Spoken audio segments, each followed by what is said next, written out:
My name's Rupert Turton. I'm the Managing Director of Action Coach Oakham, where we work with business owners so that they can become the best they possibly can be, achieving, of course, their business goals, but also their personal goals as well. And whether those goals are more time to do what they want to do, be with their family, do the sports they want to do, or they want to have a better performing team in their business, or they just want to make more money. That's the sort of thing that we work with business owners. And just a little bit of my background as well. So I've had a career predominantly actually in IT, and mainly working around selling roles in the business. So I've worked as sales support, as a consultant, which obviously has a high element of sales in it, as a bid manager, and now of course as a business owner. But I have learnt marketing as a manager and not as a marketeer. So hopefully giving a slightly different view on marketing today as well. So what we're going to talk about this afternoon is, first of all, what are you selling and why should anyone be interesting? Obviously, in this climate, I'm going to talk a little bit about compassionate marketing, and adapting your message to the prevalent social conditions. Also, I'll talk about the image that you are presenting of your business to the world. And also, let's talk a little bit about why people buy. Why would somebody want to buy from your business?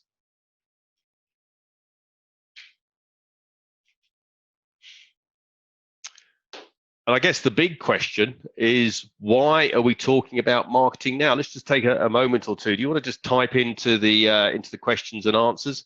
Type in, why are we talking about marketing now? Why is marketing so important to us at the moment? I'll just take a moment and type your comments into the questions and answers box, guys.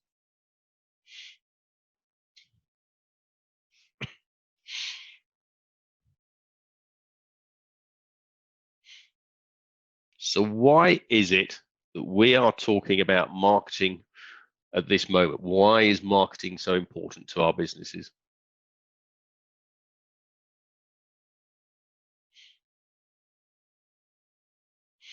Oh, there you go, straight to it. So marketing at the moment is because we have to tell our customers that we are open for business, which is exactly right. I mean, in the situation we are at the moment, it is just so important that we look to make sure that with everything going on in the world, and particularly as we come out of COVID, that it's more important than ever that we're telling our customers and our clients and our suppliers and our potential stakeholders what we are doing, how we are open for business. Because we need to talk, not just tell them that we're open for business, but we need to tell them what we're doing to protect both our customers and our staff from COVID-19 and potential infection.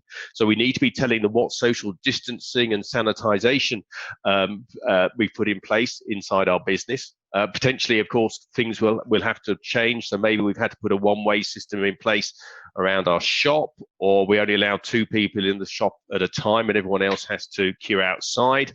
Or maybe only meeting with people by prior appointment.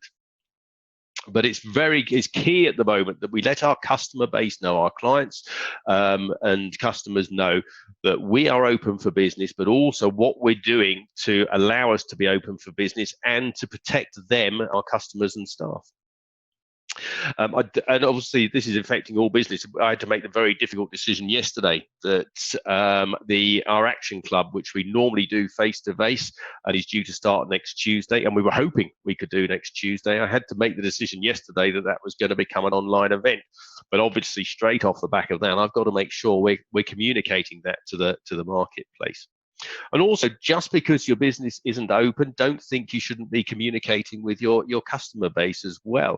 Even if you're not going back to work, if you're not opening the business again, at least tell your customer base what you are doing. Tell them when you expect to reopen or why you've had to remain closed. So make sure you don't become the best kept secret in your business.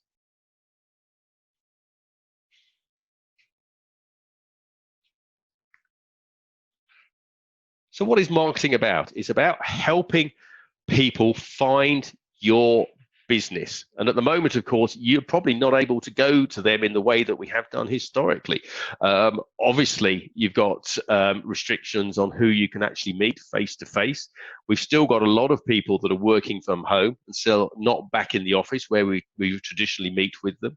So the impact of sending out mailings, sending cold calling, doing drop-ins is going to have really limited effect to our customer base at the moment. So we have to change the approach we're taking. And instead of us going to them to sell to them, we need to attract them to us. So we need to make sure that our customers know who we are and that we stand out. We are marked out in the marketplace as the people that they need to go. And don't forget, underneath all of this, that actually the customers that are easiest to sell to are the people who've sold to us before. So we've sold to before. So we need to make sure that we're keeping our customers once we've got them. So go back to your past customers and make sure you don't lose contact with people who could be spending money with your business at the moment. Now, Andy Bounds wrote a book called The Jelly Effect, which I'm sure a number of you are familiar with. In that book, he talks about you becoming an afters causing thing. So what is the afters? What Andy Bounds is talking about is, what is the client left with when he has done business with you? What is it that he in particular is left with? What's the thing that's of value to him? And the point that Andy Bounds is making is, where we go, that it's about the client. So what he's saying basically is, if this is now, when we're talking with our potential customers or prospects or leads, when we're marketing to them, there's really four things that we can talk about. The four are, first of all, our past and our future, their past and their future. So first of all, our past is of limited interest to most of the customers. The fact you were founded in 1978, you've grown from a team of 2 people in 2012 to a team of 200 today, and that you're the only UK wholesaler of widgets is really of very little interest to the customer. And he's also not particularly interested in where your business is going in the future. The fact that you plan to be in 5 countries in 5 years' time and employ 1,000 staff is really of very little interest to the client when you're marketing to him. What he's going to be more interested in, of course, is his past, in particular his recent past, which got him to the situation he finds himself in today. Why is the issue that the client is talking to you about, why is that important? So there's some interest in the client's recent past, but the thing that is really of interest to him is what his future is going to look like. What is doing business with you going to do for his business? What are the benefits? What is he going to be left with? What is the after effect of doing business with you? And that's exactly what Andy Bounds is referring to when he talks about afters. It's what's the customers left with once they've done business with you. So let's just take a moment, guys. Just type into the chat box for each of your businesses, what are your afters? What do you think the afters are for your business? If a customer does business with you, what are they left with having signed the contract and done the work with you? What is the benefit to them? What do they get from working with your company? Just take 2 moments to type that into the questions and answers box.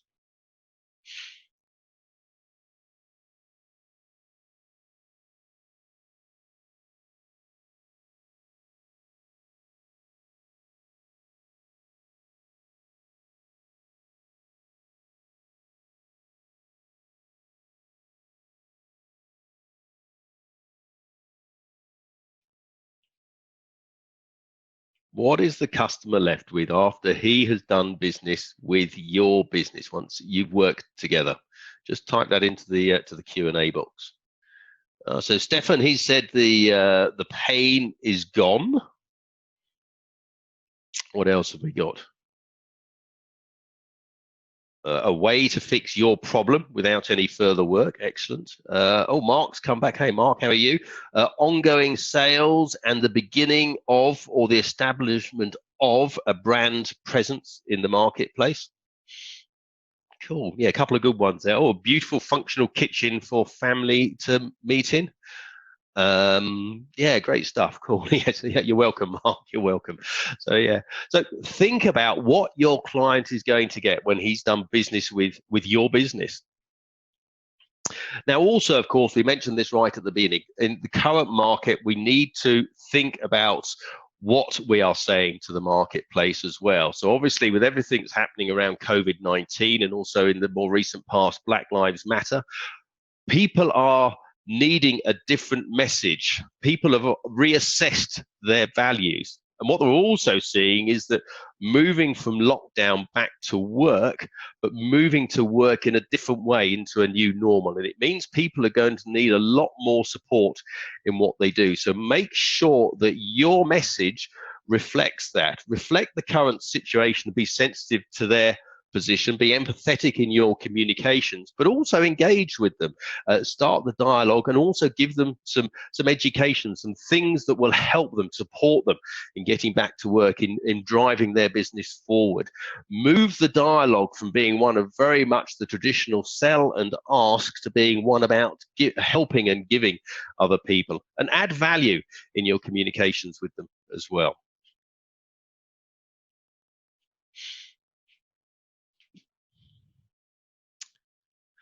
And then think a little bit about the journey that your customer is going to go on when he engages with you. So of course, there's a number of different routes that your customer can engage with you through.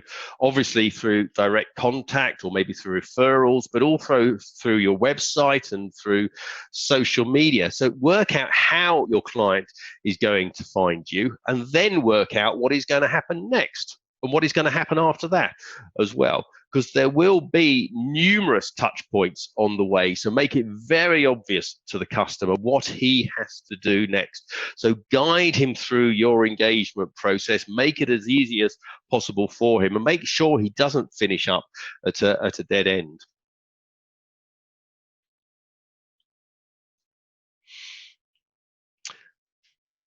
And then how are people going to find you? As I said, many people are still working from home or not fully back in the office. So think about where your market is, thinking about inbound marketing, focusing on the solution that you are delivering, get the message out there about what you can provide to the potential customers. Talk about the afters that your business is going to generate, and then focus on improving the customer experience, and also, of course, in enhancing the loyalty benefits from engaging with your organization. And above all, of course, think about maximizing the perceived value they get from your business, so they understand what they get from your business that they're not going to get from many of your competitors. Now, the websites, actually, just do a quick show of hands. How many of you are happy that your website is up to date? Just do me a quick show of hands. Pop your hands up if you are happy that your website is currently up to date.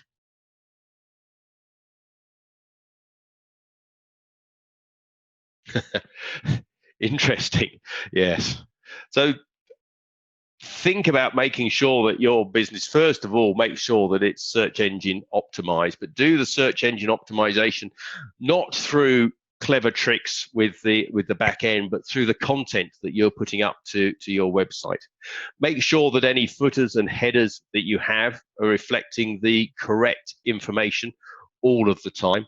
And then think about how you're going to make it more interesting to your target audience, whether that's adding blogs or video logs to your website. So make sure it's reviewed regularly, make sure it gives the impression you want, and make sure it appeals to your target audience.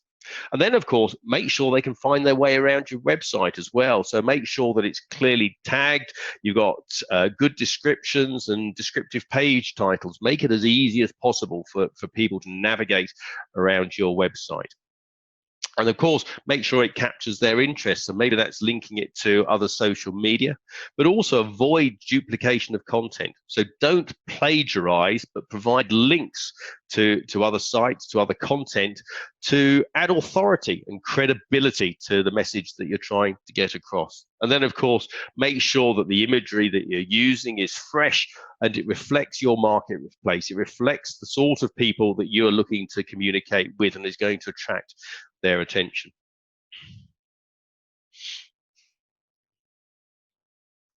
Now, your website is there, obviously, to build your credibility, and it really breaks down into the two parts. The first part being your shop window, which is there to attract attention to your site. It's to get the people who are wandering around the internet to get their attention to what your site. So it needs to be inviting, but give some thought around what your shop window is. Is that social media? Is it coming through your website? Or maybe it's still emailing or even print marketing is what's attracting people to your website. But once you've got their attention, of course, it becomes your showroom. So you need to make sure that you're providing information to the people that enter.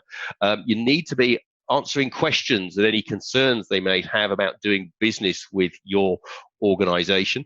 And also you need to reassure them that when they do engage with your company, that they are going to get the results that you are promising. So how do you build that confidence with them? That should all be part of what you're adding to the showroom. And then, of course, start to build their desire to do business with you. Start to build their need to have whatever service or product you're offering to them. And where possible, of course, make the whole experience interactive. Get them to engage with the website as well. So from a content point of view, think about the needs of your customers. Think about using blogs or video logs to make it more attractive and to increase the visit rate. Think about what you're going to do around social media posts and live videos and interviews. Add white papers and case studies to your website and your other content.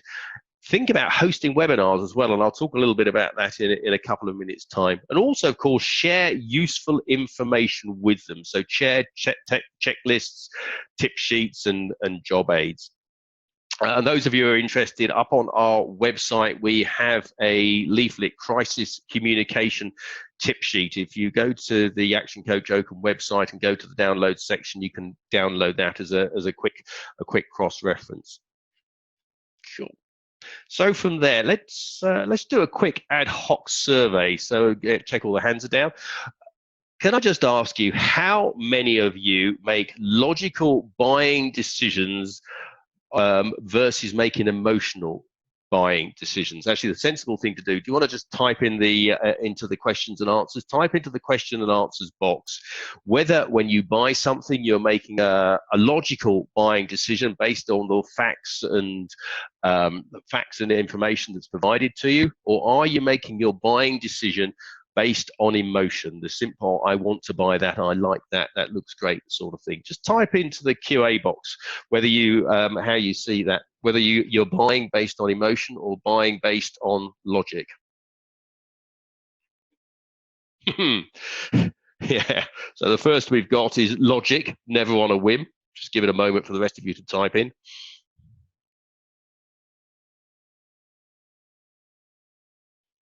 Oh, I've got an emotion. Emotion, but then justified with the logic, which actually is probably the case for most people as well. Yeah, so let's go on a little here. So most buying decisions are based on emotion. Do I like and trust this company to work with? Do I think they have my best interests at heart? And do I really want the afters that they have described in all my interactions with them? So the buying decision is 80% emotional, and then followed up with the 20% logical. That's the sudden panic of actually, how am I going to justify this decision to my board of directors or to my wife or husband or partners or kids or whoever it is they feel they need to justify the decision to. The fact is 80% of buying decisions are an emotional, based on emotion. the remaining 20% is the logic that supports it. And actually, this is where the CV comes into place. This is where the fact that you were founded in 1978 and you've grown from 2 people in 2012 to 200 people today, this is where the CV comes in place, because it provides the supporting evidence behind the emotional decision. It provides the logical evidence to support the decision to buy something. So the fact that you're the only UK wholesaler of widgety widgets, and you won the best widget design award in 2010 or whatever it is, suddenly starts to support the emotional buying decision. But also support that by telling stories, giving examples and stories that support the CV. The reasons, to tell stories about how your product provides proven resilience as you as a supplier, it's giving them confidence in you being around in the future. And also, of course, maybe it's about you having the ability to grow your business in line with the needs of the customer, at whatever level they're looking to work to. But it's the logic that backs up the emotional buying decision, and the way to make sure that that logical information stays with the client is to provide stories that support what you're telling them.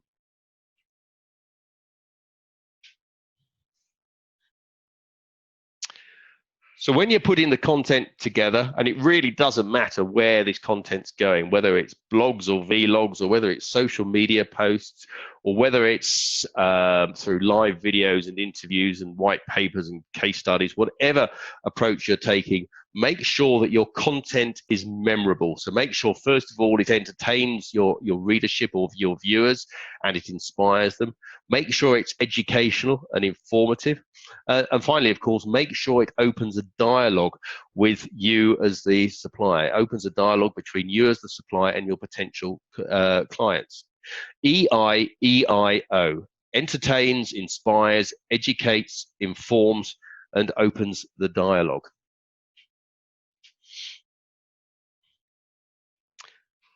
Now, to blog or to vlog, just look at the numbers. To be honest, that tells the story. So some of these small businesses with blogs generate 126% more leads.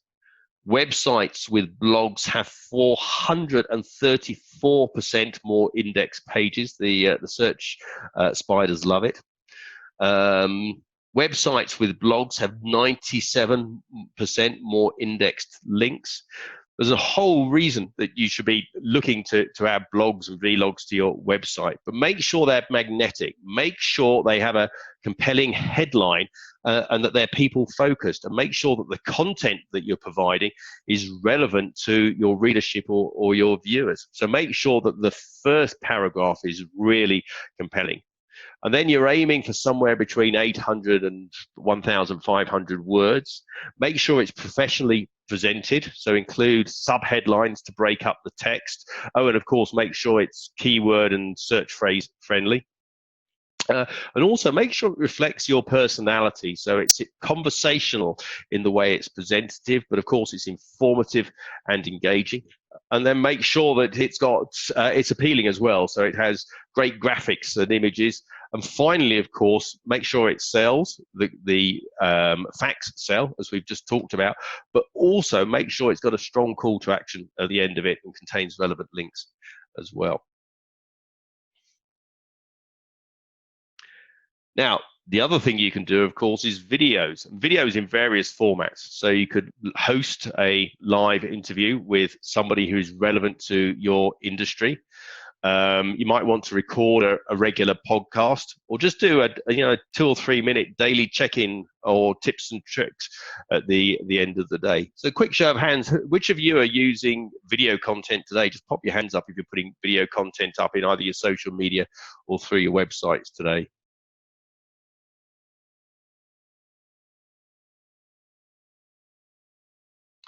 Come on, Mark, I know you are. I've seen it.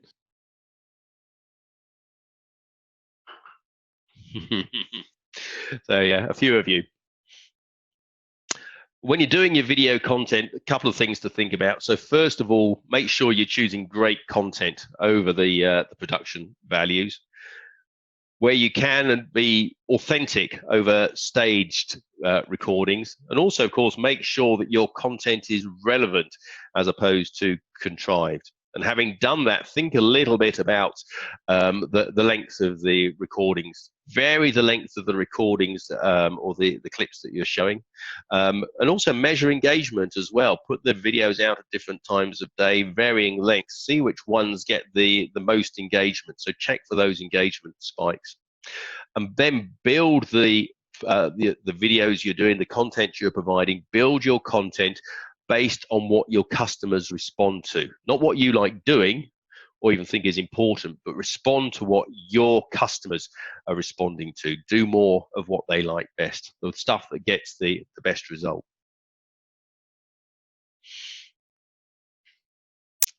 So with social media, choose your platform. Understand that each platform has specific content focuses, and ensure your contents and posts are shareable as well when you put them up there. And know which platforms require native and downloaded copies as well. And then get really good using hashtags and descriptor tags for search engine optimization, and make sure that's linking back to websites as well. And then within all that, you need to create a sense of urgency and have a strong call to action, as I've mentioned already, but focus on quality, not just the quantity of the content that you're putting out there. But also ask questions and pose challenges and engage with them during live Q&A sessions. And then employ the 90-10 rule for if two platforms are getting you 90% of attention, you experiment with the rest of the platforms 10% of your time. Focus your effort on the platforms that are getting you and your business the best results. So 2 ways to expand your reach in anything that you're doing around marketing social media. Definitely within social media. First of all, you can boost Facebook posts or create an advert. So you can either boost or create an advert specifically to reach a wider target audience. And then increase your audience by boosting existing posts. So you might want to take an existing post and boost it, which is effectively paying some money for Facebook to send it out to a wider audience. Whichever you do, whether you go down the advertising route or you decide to boost an existing post, first of all, set your budget. Secondly, decide who your target audience are. Then make sure the message that you're conveying is simple. Don't add too much text into the post or advert. Again, include a strong call to action, but of course also make it eye-catching. Make sure that people are going to see your post, they're going to see your advert and be attracted to it.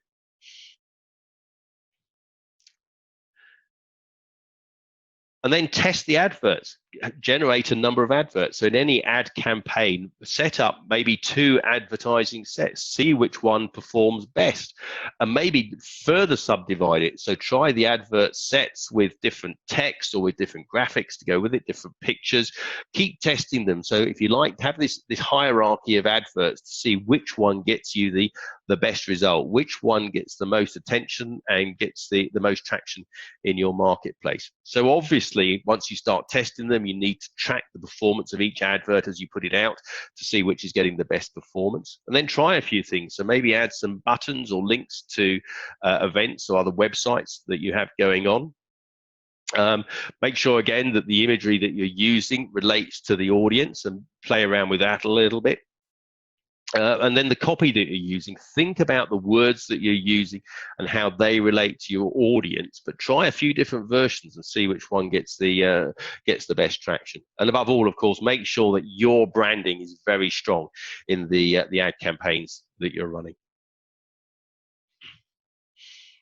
Now, in all of this, key to any marketing and actually any sales activity is that the client trusts you and your company to do what they need you to do.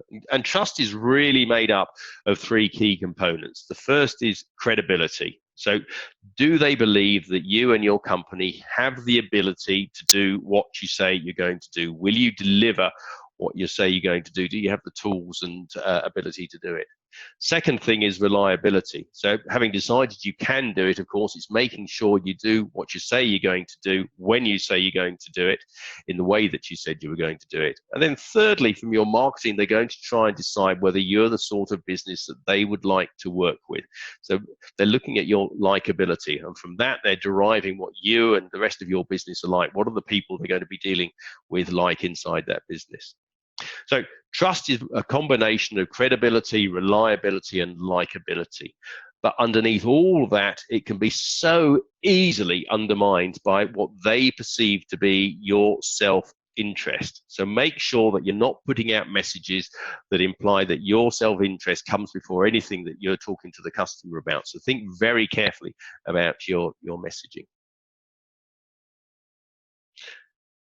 Great quote here from Maya Angola. At the end of the day, people won't remember what you said or did. They remember how you made them feel. And this is a real left brain, right brain thing going on here. So long-term memory is your right brain. And the right brain is all about creativity and music, but also about emotions.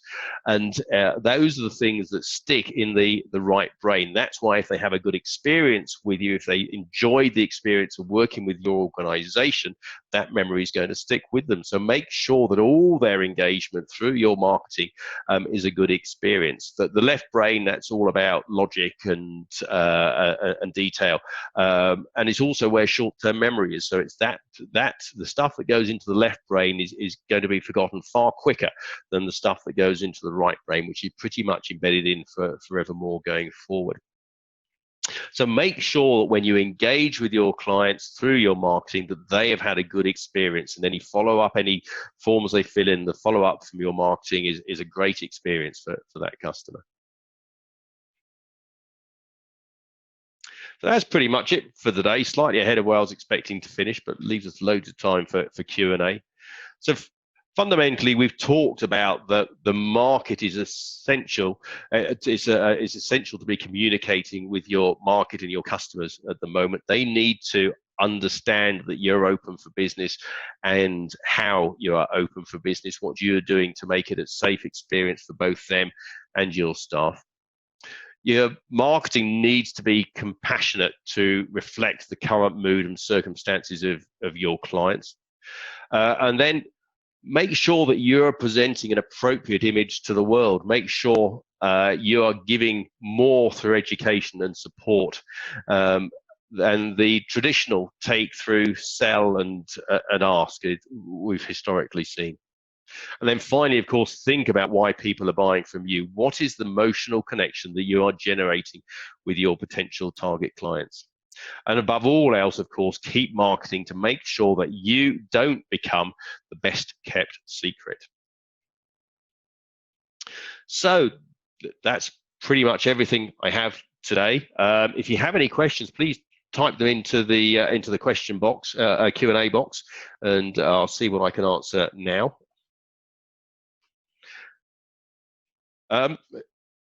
Next steps, book your one-to-one session for you and your business with us. If you want to do that, please go to our website at oakham.actioncoach.co.uk, or just simply Google Action Coach Oakham and we should pop up. We'll send you a feedback form after the call today. Please take a few minutes just to fill that in. Obviously, these seminars and get better the more feedback we get from you on where we need to improve them. Again, if you have any questions, please type them into the question and answers box. Please follow us on Twitter and also on Facebook. And that's pretty much it. Our contact details are up here. Great for joining us today. Thank you for being here. If you do want to contact me directly, my email and telephone number are there. As you've seen in the promotion for this is the last of the webinar set that we're running. But we will be launching a lunch and learn session, a different format, starting in a few weeks' time. So please keep an eye on our social media. Follow us on LinkedIn and Twitter. Look at the website to see when the dates for that schedule will be announced very, very shortly. So thanks for your time today. I hope you got something useful out of it, and look forward to talking with you all in the future. Cheers.